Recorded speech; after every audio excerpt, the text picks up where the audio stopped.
예수님께서 예루살렘으로 어린 나귀를 타고 입성하셨습니다. 그때가 주일이죠. 일요일 아침이었습니다. 예수님께서는 예루살렘에 입성하신 후에 성전에 가셔서 이곳저곳을 둘러보셨지만 특이한 상황은 없었던 것으로 보입니다. 마가에 따르면 예수님의 일행은 이날 성전에서 시간을 보내다가 저녁이 되어서 베다니로 돌아가셨습니다.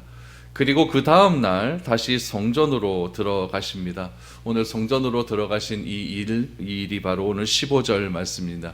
우리 성전에서 들어가셔서 어떤 일이 있었는지 한번 살펴보죠. 15절 보시죠. 그들이 예루살렘에 들어가니라. 예수께서 성전에 들어가사 성전 안에서 매매하는 자들을 내쫓으시며 돈 바꾸는 자들의 상과 비둘기 파는 자들의 의자를 둘러 엎으시며. 예수님께서 성전에 들어가셨다라고 하셨습니다. 그러나 이 성전, 여기서 말하는 성전을 구체적으로 말하면은 이방인의 뜰이라고 생각하면 됩니다. 이방인의 뜰. 예수님 당시에는 성전이 5단계로 이렇게 구분이 되어 있습니다. 이 구분이 되었다고 하는 것은 이 민족별로 들어갈 수 있는 장소가 따로 구별되었다라고 하는 그런 의미가 담겨져 있습니다. 성전이 이렇게 있고 성전 이렇게 테두리가 이렇게 있습니다. 이 테두리 안에 제일 바깥쪽 뜰, 이 제일 바깥쪽 뜰이 이방인의 뜰입니다. 이 이방인의 뜰은 누구든지 들어갈 수 있는 그런 뜰이죠. 그 다음으로 들어갈 수 있는 뜰이 여자의 뜰입니다. 그래서 이방인들은 이방인의 뜰까지만 들어갈 수 있고 여자들은 이 여자의 뜰까지만 들어갈 수가 있죠. 그 다음은 이스라엘의 뜰이라고 해서 남자들만 들어갈 수 있는, 유대인 남자들만 들어갈 수 있는 남자의 뜰이라고 있습니다. 그래서 이 성전 안, 건문 안으로 들어가기 전에 이 여러 가지 마당이 이렇게 마당이 있는데 이 마당이 3단계로 이렇게 구분되어 있다라고 생각하시면 됩니다. 이방인의 뜰, 여자의 뜰, 남자의 뜰 이렇게 구분되어 있는 거예요. 그리고 이제 성전 안으로 들어갑니다. 성전 안으로 들어가면은 성소라고 하는 곳이 있죠. 이 성소는 제사장만 들어갈 수 있는 곳입니다. 성소가 있고 성소 안쪽에 보면은 지성소라고 해서 이건 대제사장만 들어갈 수 있는 곳입니다. 그래서 이 5단계로 이렇게 구분이 되어집니다. 이방인의 뜰, 여인의 뜰, 남자의 뜰, 성소, 지성소 이렇게 5가지로 구분되어 있다라는 것을 여러분들이 기억을 하시면 좋습니다. 오늘 본문에 나타난 예수께서 성전에 들어가서 성전 안에서 매매하는 자들이라고 했으니까 이 성전 안에서 매매하는 자들이 있는 곳은 어느 곳이었냐면은 이방인의 뜰이다라고 이렇게 생각을 하시면 좋습니다. 이 이방인의 뜰은 그럼 어느 쪽에 있느냐? 이 성전에서 장사하는 사람들이 그럼 도대체 어디에 있느냐? 우리 예루살렘에 가면 여러분들 잘 아는 그런 곳이 있어요. 우리 통곡의 벽이라는 곳이 있지 않습니까? 이 통곡에 보면 성전을 중심으로 해서 서쪽에 위치해 있습니다. 서쪽에 있는데 이 서쪽 위편이 이스라엘 민족들이 이 사람들이 주로 장사하는 곳이었습니다. 장사를 하는 곳이다가 이곳에서 장사를 하다 성전 안으로 들어오게 되거든요. 성전 안으로 들어오게 되는데 그 성전 안으로 들어오게 되는 곳이 어디냐면은 지금 성전 서편 위라는 얘기죠. 성전 서편, 그러니까 통곡의 벽 바로 위쪽, 그쪽에서 지금 이 사람들이 장사를 하고 있었다라고 생각을 하면 됩니다.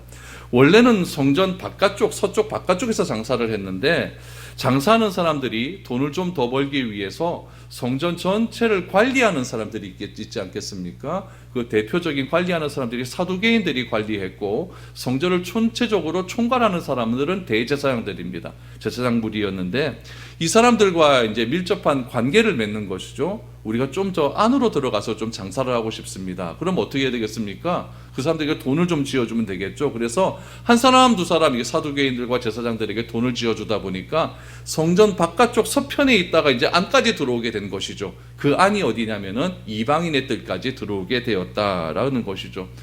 여러분 성전 안에서 이렇게 장사를 하다 보니까 여러분 하나님을 향한 기도 소리보다 무슨 소리가 더 많이 들리겠습니까? 양들의 소리가 더 많이 들리겠고 비둘기가 푸덕거리는 그런 소리가 더 많이 들리겠고 돈을 받고는 환전상이 지나가는 사람들을 불러내는 그런 사람들의 소리가 훨씬 더 많이 들리게 되었다라는 것이죠.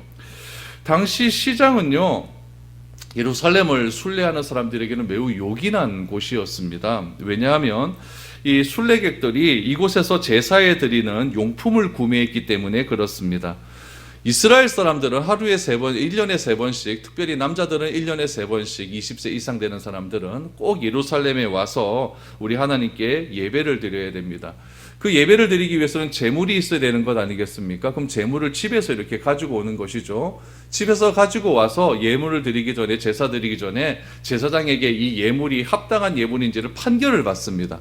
판결을 받다가 이 제사장이 이거 안 돼, 이거 너무 흠이 있어 라고 얘기하면은 이 사람은 예물을 드리지 못하는 것이죠. 제물을 드리지 못하는 것이죠. 그럼 어떻게 하냐면 시장 가서 사와야 되는 겁니다. 사와야 되는 것인데, 여러분, 이 제물에 대한 판결권이 누구에게 있냐면은 제사장에게 있는 거예요. 그러면은 제사장이 더 많은 돈을 취하기 위해서는 어떻게 해야 될까요? 흠이 없는 제물이라 할지라도 이것은 흠이 있어 라고 말을 하면서 시장에서 물품을 더 많이 사갈 수 올 수 있도록 그렇게 하면은 시장의 사람들은 더욱더 장사가 잘 되는 것이고, 장사를 잘 되면 그 돈의 일부가 누구한테 들어가는 거겠어요? 다 제사장들, 사두개인들에게 들어가는 것 아니겠습니까? 그러다 보니까 제사장은 흠이 없는 제물이라 할지라도 자기에게 더 많은 돈을 취하기 위해서 이것은 흠이 있어, 제물 못 드려 라고 이게 판결을 해버리는 겁니다. 그래 버리면은 유대인들은, 제사 드리러 온 사람들은 이 예물을 드리지 못하니까 당연히 시장 가서 그 물건을, 제물을 사가지고 올 수밖에 없는 그런 시스템이 되었다라는 이야기죠. 또한 이스라엘 남자들은 1년에 한 번씩 성전세를 내야 됩니다. 성전세를 드리는 그 목목은 무엇이냐면은 성전도 이 건물이다 보니까 관리하는 데 드는 비용이 있을 것 아니겠습니까? 그 비용을 위해서 성전세를 냅니다. 근데 문제는 뭐냐면은 이스라엘에 사는 사람들은 성전세 내는데 별 어려움이 없습니다. 왜냐하면은 자기들이 쓰는 돈으로 내면 되니까 그래요. 그때 사람들이 쓰는 돈은 세겔이라고 하는 돈을 썼어요. 세겔. 그런데 이스라엘 사람들이 있는 것이 아니라 어느 지방에도 있냐면 멀리 다른 나라에도 이스라엘 사람들이 있거든요. 그런 사람들을 디아스포라라고 들어보셨죠? 흩어진 유대인들. 디아스포라, 흩어진 유대인들도 이 6월절 명절이 되면 다 예루살렘에 와서 성전세를 내게 되거든요. 근데 로마에 사는 사람, 또 헬라에 사는 사람, 이런 사람들은 세겔이라고 하는 돈을 사용하지 못하니까 환전을 해야 되는 것이죠. 환전을 어디서 하냐면 성전 앞에서 하는 겁니다. 성전 앞에서 환전을 하다 보니까 이 환전하는 사람들이 더 많은 돈을 착취하기 위해서 수수료를 더 많이 받아버리는 거죠. 옛날에는 1대1이었는데 지금은 1대20, 1대30으로 이렇게 받아버리는 겁니다. 그러다 보니까 이 환전하는 사람들은 당연히 돈을 더 많이 벌 수가 있는 것이고, 또한 이 환전을 해야 되는 사람들은 어떻게 되는 겁니까? 더 많은 돈을 지불해서 이 환전을 해서 이 성전세를 내야 되는 그런 불합리한 일들이 지금 성전 안에서 굉장히 많이 있게 되었던 것이죠.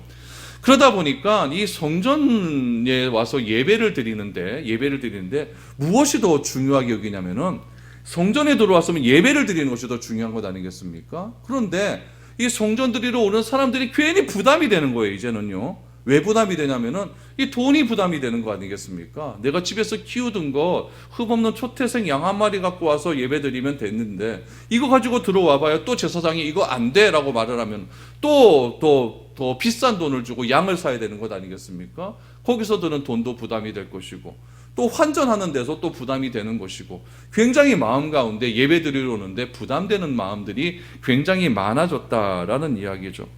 이렇게 되는 이유가 무엇이냐면은 성전의 어떤 시스템을 유지한다는 그런 명분을 가지고 하나님께 드리는 예배보다 무엇이 더 중요해지는 겁니까? 건물을 유지 관리하는 것이 더 중요해져 버리는 것이고, 하나님께 제물을 드림으로 내 죄가 속해진다고 하는 그런 것이 중요해진다기보다는 무엇이 더 중요해지냐면은 내가 이권을 추구하는 그것이 더 중요해진다고 하는 그런 일들이 자꾸 범해지다 보니까 이 성전 제도가 점점 타락하기 시작을 했다는 것이죠.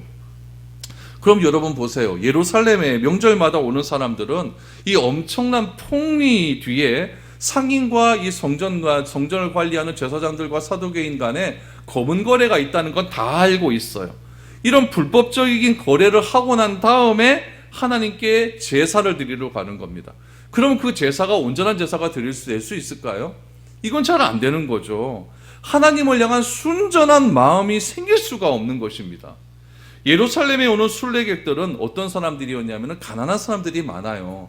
부자들은 다 예루살렘에서 사는 게 맞겠죠. 그런데 저 멀리 갈릴리에서 이렇게 예배 드리러 오려고 하면은 자기가 생활했던 생업을 포기하고 와야 되는 것 아니겠습니까?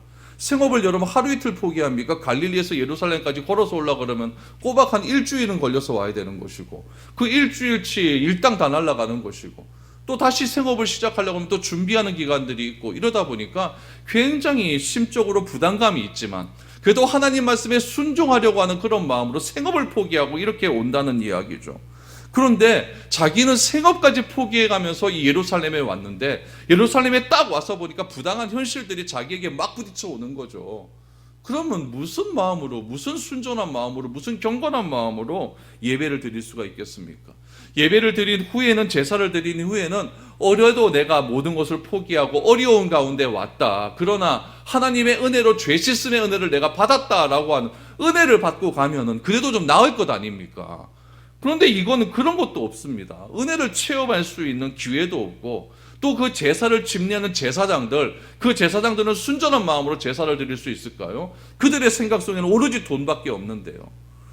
이렇게 제사를 집례하는 제사장들이나 제사를 드리러 오는 순례객들이나 모두 다 막 이상한 생각들이 막 사로잡혀 있는 것이죠. 내가 꼭 예배를 드려야 되는가? 내가 꼭 이렇게 해야 되는가? 이렇게 해서라도 내가 진짜 예배를 드려야 되는가? 이런 생각들이 굉장히 많아지게 된다는 이야기죠.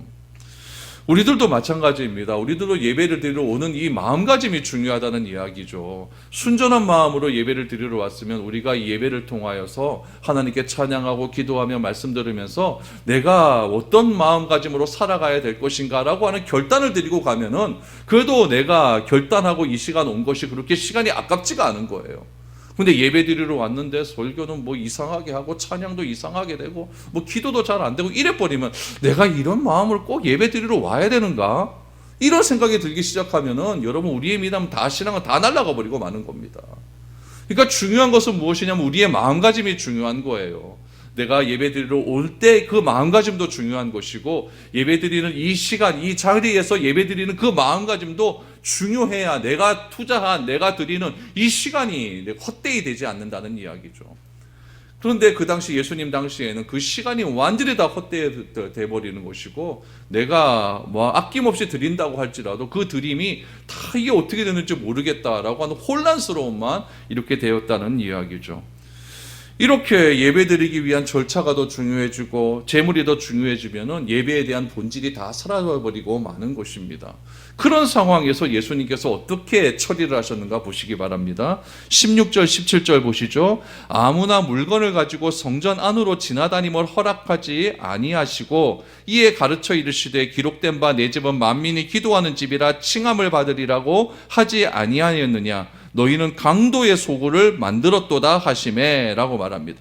여러분, 더군다나 보십시오. 물건을 가지고, 아무나 물건을 가지고 성전 안으로 막 지나다녔다는 이야기예요. 이방인의 뜰이 있고 여인의 뜰이 있고 남자들이 들어가는 그런 뜰이 있는데, 여러분, 그런 뜰들마다 다 이렇게 정해진 규칙들이 있는 것이고, 특별히 이방인의 뜰과 남자들이 들어가는 그 뜰 사이에는요, 그 경계선이 있어가지고 거기에 딱 그냥 경고문이 있어요. 경고문이 있어요.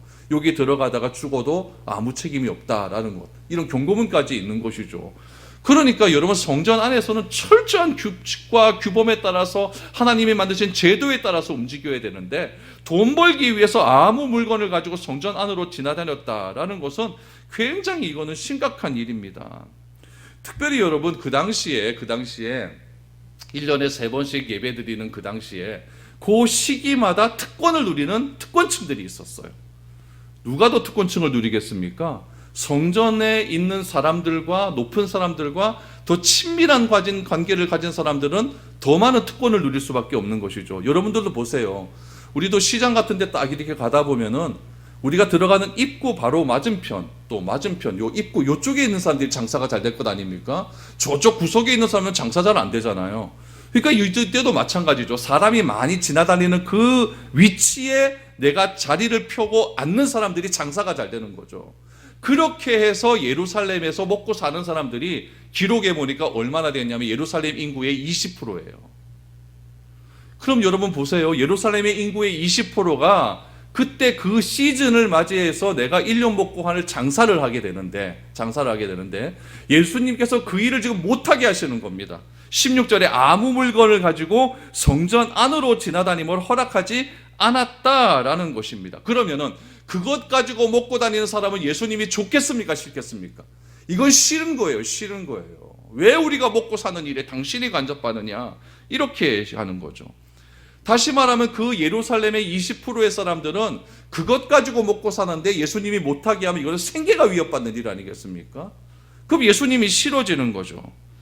또 한편으로 예수님께서 예루살렘에 입성하실 때 여러분 수많은 사람들이 나와서 예수님을 왕이라 칭하시고 지금 우리를 구원해달라고 호산나 찬송을 부르는 그런 사람들이 있었습니다.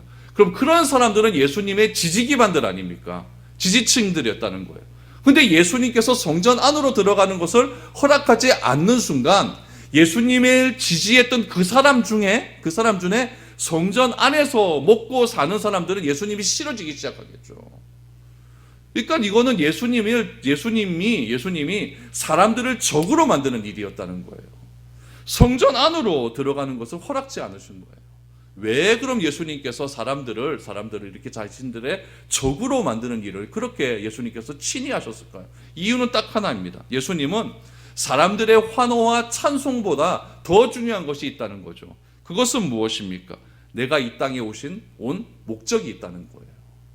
내가 이 땅에 온 목적이 더 중요한 것이지 사람의 환송과 찬송들, 사람들이 원하는 것을 내가 그렇게 이루어주는 것, 그것이 중요한 것이 아니라는 것을 예수님께서는 분명하게 말씀하시는 거죠. 그리고 단호하게 말합니다. 내 집은 만민이 기도하는 집이다. 단호하게 말씀하시죠. 여러분, 내 집 그랬으니까 제사장에게 내는 자릿세를 나에게 내라, 이 얘기가 지금 아닙니다. 이 얘기가 아니에요. 주님은 장사를 하면서 이권에 눈이 멀어서 성전의 참된 의미를 모르는 채 돈만 밝히고 있는 사람을 향하여서 더러운 이권이 있는 이 거래를 멈춰라. 예수님이 말씀하시는 이 하나님의 성전은 장사하기 위해서 돈 벌기 위한 그런 곳이 아니라 온전히 하나님께 예배드리러 기도하기 위해서 모이는 곳이어야 한다. 이 성전의 본질을 예수님께서는 말씀해 주시고 있는 것이죠. 그러면 순례자들은 어떻게 해야 될까요? 예전처럼 시장이 다 없어져 버리고 나면은 그냥 집에서 또 뭐 재물을 그렇게 갖고 와야 될까요? 그 얘기가 아닙니다. 그 얘기가 아닙니다. 집에서 재물을 갖고 오면 성전의 기능이 회복이 될까요? 그것도 아니지 않습니까? 주님께서 성전을 자기의 집으로 말씀하시고 내 집이라고 말씀하시고 또 그곳에서 해야 할 일, 기도하는 일, 그것을 분명히 말씀하여 주시는 이유는 무엇이냐면은 성전은 우리의 이권을 위해서 존재하는 곳이 아니라는 이야기예요. 교회는 우리의 이권과 나의 사리사욕을 위해서 존재하는 곳이 되어서는 안 된다는 이야기입니다. 교회는 어떤 곳이냐? 하나님께 기도하는 곳이고, 교회는 어떤 곳이냐? 하나님께 예배하는 곳이어야 되는 것이지, 나의 어떤 목적을 위해서 교회 다니고, 나의 어떤 이득을 취하기 위해서 교회를 다니고, 나의 어떤 생업을 위해서 그렇게 교회를 다니는 그런 목적은 사라져야 된다는 것을 예수님께서는 분명하게 우리에게 말씀해 주시고 있는 것이죠. 그래서 마가복음에는 기록되어 있지 않지만 예수님께서 이 말씀을 하시고 한마디 하신 게 더 있습니다. 그게 어디에 나오냐? 마태복음에 보면은 요 예수님께서 만민이 기도하는 집이다 라고 했었을 때 어떤 사람들이 예수님께 몰려왔는지 보시기 바랍니다. 마태복음 21장 14절입니다. 맹인과 전원자들이 성전에서 예수께 나오매 고쳐주시니 라고 말을 합니다. 예수님께서 만민이 기도하는 집이다 라고 선언을 했었을 때 누가 예수님께 나왔느냐? 맹인들, 전원자들, 성전에서 예수님께 나왔다라고 말하고 있습니다. 그러므로 성전이라고 하는 것은 종교인의 것이 아니에요. 성전은 순례계의 것도 아니에요. 성전은 누구의 것입니까? 찌들리고 지친 영혼들이 기도함으로써 하나님을 만나는 곳이 성전이 되어야 된다는 이야기죠. 그래서 하나님의 은혜를 통해서 치유받는 곳이 성전이 되어야 된다는 이야기입니다. 그래서 성전은 육체적으로 어려움을 받고 영적으로 어려움을 받고 심적으로 고통을 받는 사람들이 하나님의 은혜로 말미암아 깨끗하게 치유함을 받는 곳, 그런 의미에서 예수님께서는 그때 나오는 사람들을 외면하지 않으시고 고쳐주셨다라고 말하는 것이죠. 그래서 주님은 이 성전이라고 하는 것은 이 목적을 위해서 존재해야 되는 것이고, 성전은 바로 이런 목적으로 인하여서 바로 설 때에 하나님이 기뻐하시는 진정한 성전이 될 수 있다라는 것을 강조하고 있는 것이죠. 그러므로 성전이라고 하는 것이 개인의 돈을 벌기 위하여서 이득을 취하기 위해서 그렇게 되는 것은 하나님께서 예수님께서 원하지 않았다라는 것을 우리는 다시 한번 알게 됩니다. 그러자 그 예수님께서 지금 이방인의 뜰에서 내 집은 기도하는 집이다. 너희들 이곳에 다니면 안 돼. 그러면서 막 상을 다 뒤집어 엎어버리고 막 환전산들의 상을 다 뒤집어 엎어버리는 그 이야기가 이제 보고가 들어갔을 것 아닙니까? 성전 안에 있는 대제사장들, 성전의 사무실에 있는 사두개인들, 그런 사람들에게 보고가 들어갔을 것 아닙니까? 그 보고를 들은 대제사장들과 사두개인의 반응을 보십시오. 18절입니다. 대제사장들과 서기관들이 듣고 예수를 어떻게 죽일까 하고 꾀하니 이는 무리가 다 그의 교훈을 놀랍게 여김으로 그를 두려워함일러라 라고 말합니다. 이 예수님께서 행하셨던 이 이야기를 듣고 그들이 행한 일은 무엇이냐면은 예수를 잡아 죽일 제일 나은 방법을 찾기 시작했다라고 말을 합니다. 그 방법은 예수님의 말씀을 통해서 성전의 본질을 회복하는 개혁의 방법을 찾는 것이 아니라 예수님의 죽일 방법을 찾고 있다라는 이야기죠. 그런데 대제사장과 서기관들이 예수님을 죽이려고 하는 이유는 무엇이냐면은 예수님의 교훈에 놀랐다라고 말을 합니다. 여러분이 놀랐다라고 하는 이 말의 의미 중에서 또 중요한 말의 의미가 하나 있는데 어떤 의미가 있냐면은 쫓겨나다라는 의미가 있어요. 쫓겨나다. 그러므로 예수님의 가르침에 의하면은 제사장과 이 서기관과 사두개인들, 그러니까 성전을 자신의 이권으로 삼고 돈벌이 수단으로 삼으려고 하는 그런 사람들은 성전에서 쫓겨나야 된다라는 의미가 있는 것이죠. 그렇다면은 자신들의 그런 모든 기득권이 다 사라져 버리니까 그 기득권을 사라지게 하는 그 핵심 인물 누구겠습니까? 예수님 아닙니까? 그를 죽이려고 하는 것은 너무나 당연한 일이죠. 그러니까 예수님의 이 죽으심은 그 당시에 어떤 상황적인 것으로 보면은 종교 지도자들의 자신의 기득권을 유지하기 위해서 그렇게 죽였다라고 생각할 수 있는 겁니다. 그러니까 예수님은 그를 죽이기 위해, 예수님이라는 사람을 죽이기 위해서 그런 예수님을 완전히 어떻게 죽일까라고 생각을 했고, 자기는 결국 이곳에서 쫓겨나야 된다. 그럼 어떻게 해야 되는가? 이런 생각들이 계속적으로 반복해서 일어나기를 시작했던 것이죠. 이때가 월요일 저녁, 월요일입니다. 월요일. 그럼 예수님이 언제 돌아가세요? 화, 수, 목, 금요일 날 돌아가시지 않습니까? 그러면 얘네들은 3일 만에 이 일을 실행했다는 거예요.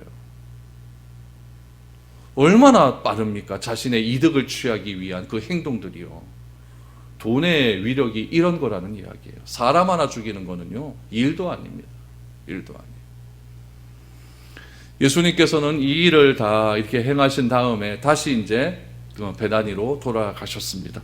19절 한번 보시죠. 그리고 날이 저물매 그들이 성 밖으로 나가더라. 그들이 아침에 지날 때에 무화과 나무가 뿌리채 마른 것을 보고 베드로가 생각이 나서 여짜오되 랍비여 보소서 저주하신 무화과가 말랐나이다. 날이 저물었으니까 이제 다시 성 밖으로 나가겠죠. 그럼 또 다시 베다니로 갔겠죠. 베다니로 갔다가 그 이튿날 아침에 다시 지금 예루살렘으로 올라가는 길입니다. 그러니까 지금은 이제 예루살렘에 들어온 지 이제 3일째 되는 날이죠. 화요일입니다. 화요일이 되었습니다. 예수님께서 월요일 아침에 제자들과 함께 베다니에서 예루살렘으로 들어가시다가 배가 고팠던 적 기억나시죠? 배가 고팠습니다. 그래서 뭐 먹을 것이 있나 싶어서 무화과 나무 앞에 갔더니 무화과 나무가 때가 이르지 않았기 때문에 열매가 맺지 않았어요. 그래갖고 예수님께서 그 무화과 나무를 저주하셨습니다.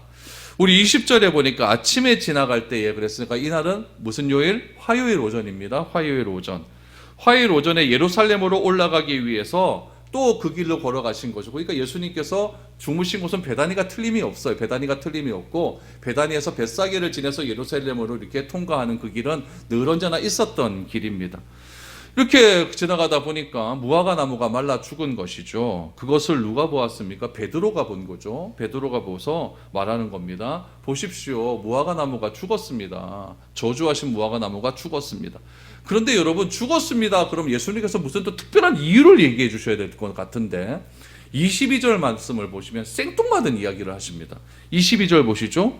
그들에게 대답하여 이르시되 하나님을 믿어라. 하나님을 믿어라. 여러분 무화과나무 죽은 것하고 하나님을 믿는 것하고 무슨 관계가 있을까요? 우리 무화과 나무는 지난주에도 말씀드렸다시피 무엇을 상징한다고 그랬죠? 이스라엘을 상징한다고 했죠. 그런데 이 무화과 나무 저주 사건이 무엇과 무엇 사이에 끼어 있었냐면은 성전과 성전 사이에 끼어 있었어요. 그렇죠? 월요일 예루살렘에 오셔서 성전에 잠시 들렸다가 내려가신 그때 그거 하고 그 다음날 아침에 무화과나무 저주하시고 오늘 본문에 성전의 사건이 나오지 않습니까? 그러니까 무화과나무 요 사건이 성전과 성전 사이에 지금 있었다라는 것을 우리는 알게 됩니다. 그러면 성전과 성전 사이에 무화과나무를 저주하신 이유는 무엇을 얘기하고 싶냐면 지금 이스라엘에 열매가 없음을 지금 말씀하시는 거예요. 그럼 이것으로 끝날까요? 끝이 아닙니다. 무화과 말랐다, 무화과 나무가 말랐다라고 하는 말에 예수님은 하나님을 믿으라라고 말씀하셨거든요. 그러니까 이 무화과 나무가 성전을 중심으로 살아온 이스라엘 백성들을 의미한다고 한다면 지금 그것과 관련이 있는 거예요. 성전과 성전 사이에 무화과 나무가 말랐다 저주하신 사건은요. 우리는 지금 예루살렘과 꽤 멀리 떨어진 곳에 위치해 있지 않습니까? 한 8,000km 정도 떨어져 있어요. 그런데 이 예루살렘이라고 하는 것은 굉장히 중요한 의미가 있어요. 그 당시에 예루살렘은요, 굉장히 종교적으로 중요한 의미가 있는 그런 도시입니다. 오늘날에도 보면 예루살렘은 종교적으로 굉장히 중요합니다. 이슬람과 유대교와 기독교의 굉장히 중요한 그 거점이 바로 예루살렘이에요. 그렇기 때문에 예루살렘을 놓고 얼마나 많은 전쟁이 일어나는지 모릅니다. 더군다나 오늘 본문 말씀에서도 이 예루살렘은요, 종교적으로도 굉장히 중요한 것이고 중세의 십자군 전쟁이 일어난 것도 예루살렘을 회복하기 위해서 십자군 전쟁을 일으킨 것 아닙니까? 그러니까 예루살렘이라고 하는 것은 굉장히 중요한 곳이에요. 그런데 예수님께서는 이 예루살렘으로 상징되는 성전, 이 성전에서 예배드리는 유대인, 이 유대인을 비유로 무화과 나무로 말씀을 하셨는데 이 무화과 나무를 저주하셔서 말라버렸다라고 하는 것은 결국 유대인들, 예루살렘, 성전 이 모든 것이 멸망을 한다라고 하는 의미거든요. 그럼 이런 말을 듣는 유대인들의 입장은요, 굉장히 이건 답답합니다. 왜 우리가 멸망당해야 되느냐? 왜 하나님께 선택받은 우리가 멸망당할 수밖에 없느냐? 예루살렘은 어떤 곳입니까? 하나님이 계신 곳이고 하나님의 상징과도 같은 성전이 존재하는 곳 아닙니까? 근데 예루살렘 성이 멸망을 한다? 성전이 멸망을 한다? 이건 상상도 하기 어려운 일이죠. 유대인의 모든 정체성이 사라지는 것 같은 그런 느낌을 받는 것이죠. 그런데 예수님께서는 성전을 둘러보시고 성전 안으로 사람들이 지나다니는 건, 물건 팔기 위해서 지나다니는 건 이거 허락하지 않으시고 만민이 기도하는 집이라고 말씀하셨습니다. 그러면 무화과 나무를 저주하신 것 같이 성전이 무너질까요? 안 무너질까요? 실제로 성전은 무너집니다. 무너져요. 한 100년 지나고 나면 무너집니다. 성전의 모든 시스템도 다 사라져 버려요. 그러나 중요한 것은 무엇이냐면은 성전이 무너진다고 할지라도 하나님을 믿는 그 믿음은 사라질까요? 절대 사라지지 않습니다. 성전이 무너진다라고 하는 것은 놀라운 혁명적인 사건이 새롭게 일어난다라고 하는 것을 의미하고 있는 것이죠.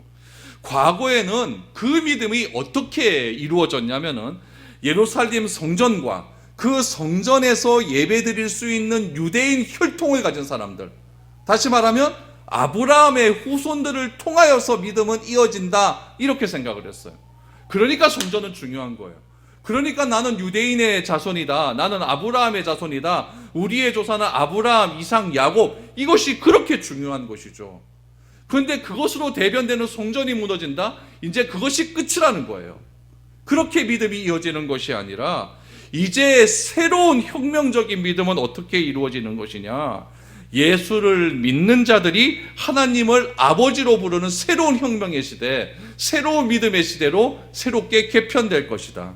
이제 성전의 시스템은 다 사라져버리고 예수를 그리스도로 믿는 새로운 믿음의 시스템이 새롭게 시작될 것이다 라고 하는 것이 무화과 나무를 저주하신 이유라는 이야기예요. 그래서 예수님께서는 무화과 나무의 저주를 보시고 무엇이라고 말씀하십니까? 하나님을 믿으라, 이렇게 말을 하는 거죠. 성전의 시스템을 믿는 것이 아니라 하나님을 믿으라, 이걸 강조하시는 것이죠. 예루살렘은 무너진다 할지라도, 성전은 무너진다고 할지라도, 과거의 성전 중심으로 죄사하는 제도가 무너진다 할지라도 하나님을 믿는 믿음은 지속될 것이고, 믿음의 출발점이 무엇이냐? 이제 곧 예수님께서 십자가에서 죽으실 것인데 그것이야말로 새로운 믿음의 출발점이 될 것이다 이렇게 지금 선언하고 있는 겁니다. 그래서 예수님께서는 이 믿음이 도대체 무엇이냐? 이 믿음이 도대체 무엇이냐? 하나님을 믿으라 라고 했으니까 그 하나님을 믿는 그 믿음이 무엇이냐? 23절 이하에서 세 가지로 우리에게 말씀을 해주시고 있습니다. 그 세 가지가 무엇이냐? 첫 번째, 의심입니다. 의심. 23절 말씀을 보시죠. 내가 진실로 너희에게 이르노니 누구든지 이 산더러 들리어 바다에 던져지라 하며 그 말하는 것이 이루어질 줄 믿고 마음에 의심하지 아니하면 그대로 되리라. 믿음은 의심이라고 했는데 정확하게 말하면 의심이 없는 믿음이겠죠. 의심이 없는 믿음. 예수님은 말씀하십니다. 하나님을 믿으라. 그럼 어떻게 믿는 것이 진짜 믿는 것이냐? 의심하지 않고 믿는다면 산을 들어 바다에 던질 수도 있다라고 말을 합니다. 여러분, 이 산이라고 하는 것은 문자 그대로 해석하면 안 됩니다. 여러분, 산을 어떻게 내가 둡니까? 이렇게 산을 못 들죠. 시멘트 하는 포대도 못 드는데 산을 들어서 이렇게 바다에 어떻게 산을 들어서 바다에 던질 사람이 세상 천지에 어디 있습니까? 이것은 그러니까 산이 상징하고 있는 게 있다는 이야기예요. 산은 거대하지 않습니까? 거대한 거예요. 그러니까 이 산이라고 하는 것은 믿음이 가져다주는 하나님의 능력입니다. 믿음이 가져다주는 하나님의 능력. 그러니까 제사장이든 서기관이든 죄가 많은 세리든 창녀든, 다시 말하면 종교의 지도자든 죄가 많은 사람이라고 인정받는 사람이든 상관이 없다는 이야기예요. 믿음은 어떤 신분도 차별하지 않는다. 새로운 믿음이죠. 이제 예전에는 아브라함의 자손, 이것이 중요했는데 예수 그리스도를 통한 새로운 믿음, 하나님을 믿으라라고 하는 이 믿음은 신분의 차별이 없습니다. 누구든지 믿음을 소유하기만 하면 됩니다. 단 의심 없는 믿음이에요. 의심 없는 믿음. 그 의심 없는 믿음을 어떻게 설명하셨냐면은 말하는 그대로 이룰 줄 믿기만 하면입니다. 말하는 그대로 이룰 줄 믿기만 하면, 하나님께서는 그 믿음을 이루실 줄 믿기만 하면 그가 말하는 모든 것은 이루어진다. 우리의 상식으로 산은 절대 안 없어집니다. 그러나 말하는 대로 믿기만 하면, 하나님께서 이루어지실 줄 믿기만 하면, 오늘 본문에 말씀하면은 의심 없는 믿음을 가지면 그대로 이루어진다. 그러므로 중요한 것은 무엇이냐면은 믿음이라고 하는 것은 믿는다고 고백하는 사람이 누구인지가 중요한 것이 아닙니다.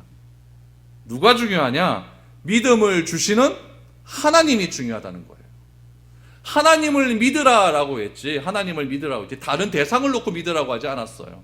그러므로 이곳에 모인 여러분들이 무엇이든지 하나님이 내 믿음대로 주실 줄 믿기만 하면 그대로 된다. 조건은 뭐냐? 의심이 없어야 된다는 이야기. 그래서 하나님을 믿는다라고 하는 믿음의 조건, 첫 번째는 의심입니다. 의심. 의심하지 않는 믿음. 두 번째는 무엇입니까? 기도입니다. 24절 보죠. 그러므로 내가 너희에게 말하노니 무엇이든지 기도하고 구하는 것은 받은 줄로 믿으라. 그리하면 너희에게 그대로 되리라. 예수님께서는 의심 없는 믿음을 강조하셨죠. 그리고 그 믿음, 의심 없는 믿음과 기도와의 관계를 말씀하십니다. 기도와의 관계. 내가 믿는 내용을 반드시 하나님께서 이루실 것이라고 하는 확신이 있는 사람만 기도한다는 거예요. 무슨 말이냐면은 우리가 꿈꾸고 있고 우리가 원하는 것들이 있고 다양한 것들이 있는데, 하나님의 뜻대로 이루어지는 것들이 있는데, 그것이 나의 의지와 노력대로 하는 사람은 이루어질 것이라고 믿는 사람은 기도 안 한다는 거예요. 그러나 하나님에 의해서 내가 믿고 구하는 것이 이루어진다고 믿는 사람은 뭐 한다? 기도한다라는 이야기죠. 그 일을 하나님께서 하실 줄 믿는데 어떻게 기도하지 않을 수 있느냐? 예수님은 그 말씀을 하고 있는 것이죠. 그러므로 주님이 강조하시는 것은 기도의 능력이 아니라 기도의 의미입니다. 기도의 의미가 무엇이냐? 기도의 의미가 무엇이냐? 하나님께서 반드시 이루실 것이라고 하는 것을 믿는 사람, 그 사람은 기도한다. 이것이 기도의 의미라는 이야기죠. 기도는 내 뜻을 이루는 수단이 아니라는 겁니다. 내가 믿고 있는 것이 이루어지는 것은 내 능력이나 내 노력에 의한 것이 아니라 하나님이 이심을 고백하는 것이 바로 기도다라는 것을 강조하고 있는 것이죠. 그래서 오늘 24절 말씀을 다시 한번 보시죠. 내가 너희에게 말하노니 무엇이든지 기도하고 구하는 것은 받은 줄로 믿으라. 그러면 어떻게 해주겠냐? 너희에게 그대로 되리라. 중요한 것은 무엇이냐? 기도하고 구하는 것입니다. 기도하고 구하는 것은 기도의 대상이 있다는 거예요. 근데 우리는 생각하기를 어떻게 생각하냐면은 나에게 내가 기도한 것을 응답이 되어야만 하나님께서 들으셨다라고 생각을 해요. 근데 그거는 오해입니다. 오해예요. 하나님은 내가 어떤 기도를 하시든지 다 들으십니다. 다 들으시는 것을 믿어야 됩니다. 이게 중요한 거예요. 믿고 난 다음에 그 믿음대로 내가 계속해서 기도하면 하나님의 계획과 뜻에 의해서 하나님의 정한 시간표에 그것을 이루어 주신다. 또 하나, 만약 그것이 잘못된 기도였다고 한다면 내가 지속적으로 기도함을 통해서 나의 기도를 바꾸어 주시어서 하나님이 원하시는 방향으로 이끌어 가신 다음에 응답해 주신다. 그러므로 여러분들이 어떨 때 기도하다가 내 기도가 바뀌는 순간을 느끼실 수 있을 거예요. 그러면 그것이 무엇이냐? 하나님께서 들으시는 거예요. 다 들으시는 거예요. 듣는 것과 구하는 얻어지는 것은 조금 같은 의미 아니겠습니까? 그러니까 하나님께서, 예수님께서는 구하는 것은 받은 줄로 믿으라라고 하는 것은 무엇이냐면은 내가 구하는 것은 하나님께서 듣는다 안 듣는다? 다 듣고 계신다. 다 듣고 계신다. 그것을 믿으면 너희에게 그대로 되리라. 이렇게 말씀하고 있는 것이죠. 그래서 기도를 통해 믿는 나와 그 일을 이루시는 하나님과의 관계가 바르게 정립될 때 놀라운 일은 일어나는 거예요. 믿음과 기도. 기도를 누가 합니까? 내가 하지 않습니까? 기도를 하는 나, 기도를 들으시는 대상 하나님, 하나님과 나와의 관계가 정확하게 일치될 때, 다시 말하면 하나님은 내가 하는 기도는 반드시 들으신다라는 것을 내가 믿고 계속적으로 기도하면 기도의 대상이신 하나님은 그것을 반드시 이루신다, 안 이루신다? 이루신다. 요 믿음이 정확하게 이루어질 때 하나님은 어마어마한 일을 이루신다는 거예요. 그 일이 뭘까요? 그 일이 23절 말씀에서는 무엇이라고 표현되어 있냐면은 산이라고 표현되어 있고, 그 산을 오늘 25절에서는 용서라고 말을 합니다. 25절 말씀을 보시죠. 세 번째는 그래서 용서입니다. 서서 기도할 때에 아무에게나 혐의가 있거든 용서하라. 그리하여야 하늘에 계신 너희 아버지께서도 너희 허물을 사하여 주시리라 하시니라. 여러분, 이웃을 용서한다는 의미는 이웃과의 바른 관계가 맺혀진다라는 것을 의미합니다. 용서를 통해 새로운 관계를 맺는다는 것은 하나님을 믿어 구원받는 신자들이 반드시 보여야 될 삶의 열매입니다. 우리는 무엇으로 구원을 받습니까? 믿음으로 구원을 받잖아요. 구원은 여러분 뭐냐면은 1차적인 의미로 보면은 내가 죽음에서 해방된다라는 거예요. 그렇죠? 죽음에서 해방된다. 죽음에서 해방되었기 때문에 내가 영원한 생명에 이르게 되었다. 그러므로 영원한 생명에 이를 수 있게 되는 첫 번째 요소는 뭐냐면은 내가 죽는다라는 것을 인정해야 되는 거예요. 뭐 때문에 죽는다? 죄 때문에 죽는다라는 것을 인정해야 된다는 거죠. 그러니까 이 죽음이라고 하는 것은 영원한 생명이신 하나님과 관계가 이만큼 멀어져 있는 거예요. 내가 살아있어야만 하나님과의 관계가 이렇게 붙어 있는 것 아니겠습니까? 그래서 이만큼 죽음 때문에 멀어져 있는 하나님의 관계를 십자가의 죽음을 통하여서 이렇게 가깝게 이어주신 거예요. 이어주신 거예요. 이것이 구원이라는 얘기죠. 그래서 이 죽음에서 벗어났다. 구원이라는 것은 죽음에서 벗어났다라는 것을 여러분 꼭 기억해야 됩니다. 그러므로 이 죽음에서 그 죽음 때문에 하나님과 일그러졌던 이런 관계가 십자가의 은혜를 통해서 하나님과의 관계가 회복된 겁니다. 회복된 거예요. 우리는 이것을 무엇이라고 하냐면 화해라고 불러요. 하나님과 나와 이제 화해가 된 거죠. 예수님의 십자가의 은혜로 우리는 구원을 받았고, 구원을 얻은 것은 하나님과 화해가 되었다라는 것을 의미하는 것이죠. 화해가 되었다라는 것은 여러분 언제 화해라는 말을 씁니까? 내가 누군가 용서할 때 화해라는 말 쓰라는 거 아닙니까? 막힌 거 이제 풀자 이러면 화해된 것 아닙니까? 그렇죠? 그러니까 이거 화해라고 하는 것은 죄 용서함이라고 하는 것이 전제될 때 화해가 나오는 거예요.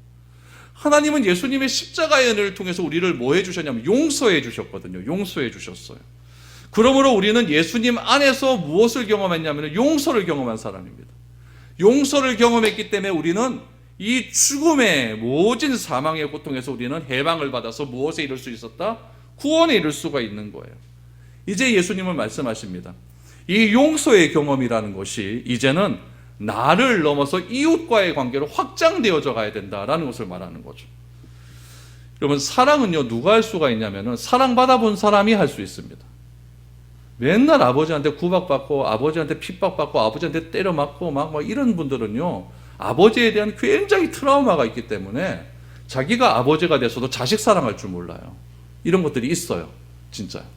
그렇기 때문에 이 사랑이라고 하는 개념은요, 내가 사랑을 많이 받아봐야 돼요. 그래야만 남을 사랑할 수가 있어요. 왜 그럴까요? 사랑받아 보니까 좋거든요. 그러니까 사랑을 많이 경험해 본 사람은 이 좋은 것을 남에게도 해줄 줄 아는 거죠. 베풀 줄 아는 것이죠. 용서 받아본 사람도 용서할 줄 압니다. 왜냐하면 용서를 받아보니까 내가 너무너무 좋거든요. 여러분, 용서하지 못한 사람하고 화해하지 못한 사람하고 같이 이렇게 다녀보세요. 굉장히 찝찝합니다. 이거요. 찝찝해요. 막 막힌 것 같고 막 찝찝합니다. 하여튼 무슨 말로 표현해야 될까요? 내가요. 괜히 막 안 좋습니다. 안 좋았어요.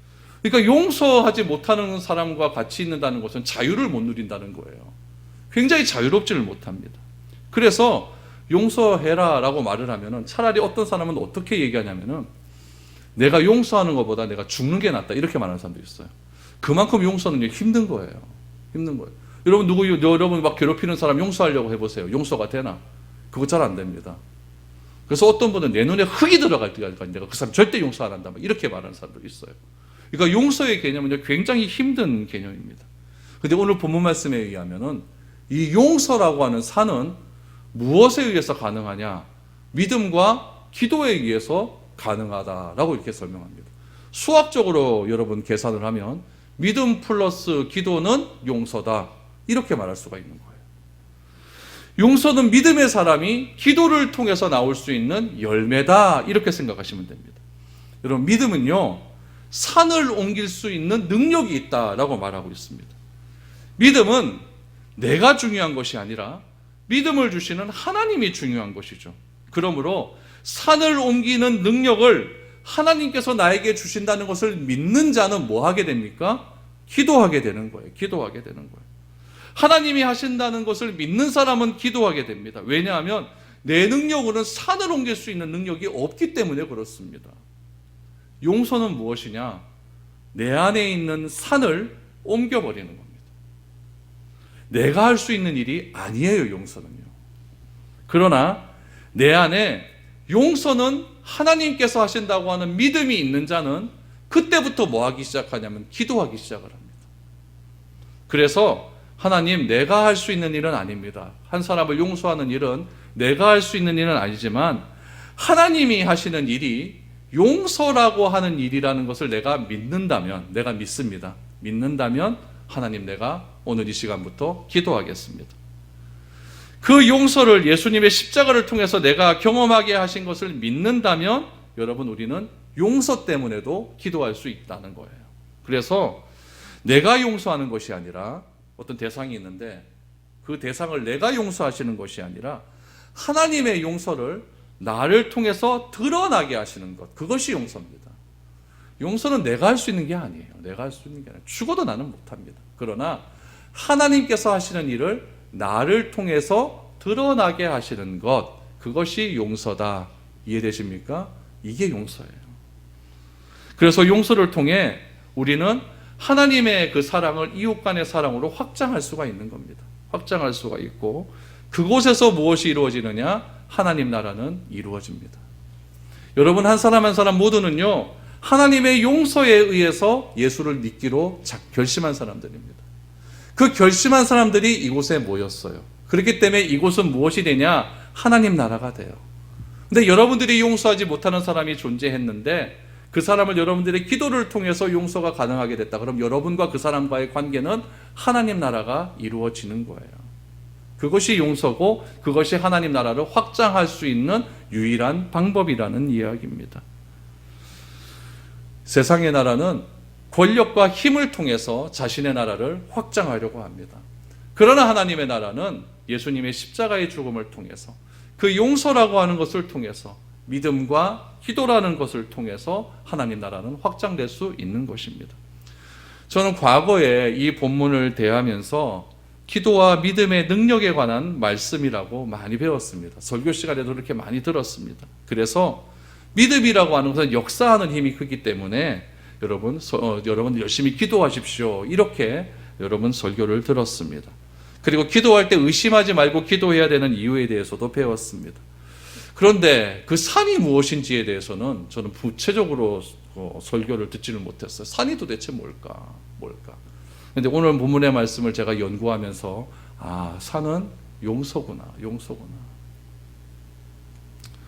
믿음이 중요하고 기도하면서 의심하지 말아야 됩니다. 그러나 본문은 그 명제를 주는 이상입니다. 주님께서 이제 사흘 뒤에 짊어지는 십자가와 부활이 가져다주는 놀라운 능력, 그 능력을 통해서 새로운 출발점을 하자라고 우리에게 말씀해 주시고 있습니다. 하나님 나라는 용서를 통해서 우리에게 임할 수 있는 것이고, 용서를 경험한 우리가 이웃을 용서할 수 있는 가능한 마음으로 확장되어질 때에 주님의 나라는 이곳에 임할 수 있는 것이고, 나를 통하여서 하나님 나라는 확장되어 갈 수 있는 것입니다. 바라기는 저는 여러분들의 가정이 이 용서를 통해서 확장되어질 수 있기를 바랍니다.